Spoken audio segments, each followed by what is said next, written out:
ഇത് കണ്ണാടിക്കൽ. ഈ കാണുന്ന പൂനൂർ പുഴയ്ക്കും വയലോരങ്ങൾക്കും നടുവിലെ ചെറിയൊരു ഗ്രാമം. ഇവിടെയാണ് അർജുൻ എന്ന 30-കാരൻ തൻ്റെ ബാല്യവും കൗമാരവും യൗവനവും ആഘോഷമാക്കിയത്.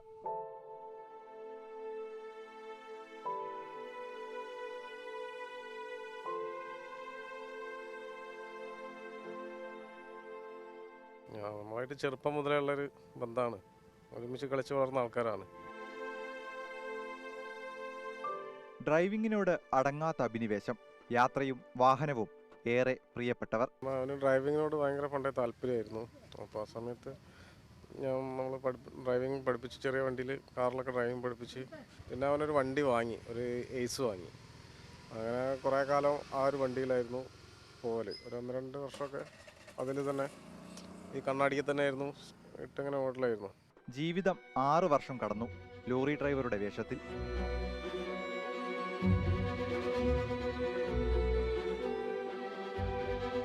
+2 പഠനത്തിന് ശേഷം വിദ്യാഭ്യാസം തൊഴിലിന് വഴിമാറി. അവൻ ആദ്യം പെയിൻറ്റിങ്ങിൻ്റെ ജോലിയായിരുന്നു. അപ്പോൾ പെയിൻറ്റിങ്ങിന് പോകുന്ന സമയത്ത്, ഒഴിവ് സമയത്തൊക്കെ വണ്ടി ഓടിക്കും, ബസ്സിലും ഇതിലൊക്കെ ട്രയലായിട്ട് പോയിട്ട്, പിന്നെ അങ്ങനെയാണ് ഈ ലോറിയിൽ കയറുന്നത്.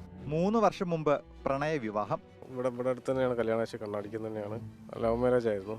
കണ്ണാടിക്കലിൽ DYFIയുടെ സജീവ പ്രവർത്തകൻ. പൊതുപ്രവർത്തന രംഗത്തൊക്കെ നല്ല സജീവമായിരുന്നു.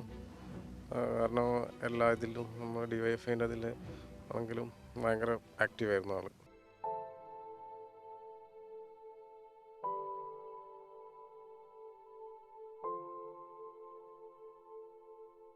മഹാഭാരത യുദ്ധത്തിൽ ചക്രവ്യൂഹം ഭേദിക്കാൻ അറിയാവുന്ന അർജുനന് പോലും ഒടുവിൽ ശ്രീകൃഷ്ണന്റെ സഹായം വേണ്ടി വന്നു.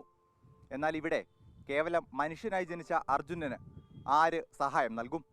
ഷിജിൻ നരപ്പറ്റിക്കൊപ്പം ആശം സിദ്ധാർത്ഥ്, മാതൃഭൂമി ന്യൂസ്, കോഴിക്കോട്.